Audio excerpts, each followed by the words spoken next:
Cei mai mari 7 conducători din istoria României. Începem cu Basarab I, considerat întemeitorul țării românești. Mircea cel Bătrân, domn al țării românești. Ștefan cel Mare, domn al Moldovei și cel mai iubit domnitor al românilor. Vlad Țepeș, cunoscut la nivel mondial cum Dracula. Iacu de Hunedoara, principe al Transilvaniei. Mihai Viteazul, care a făcut prima unire de la 1600.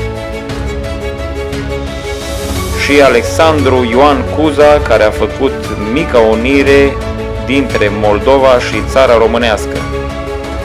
Nu uita să te înscrii la canalul meu, să dai un like și să distribui acest material. Mulțumesc!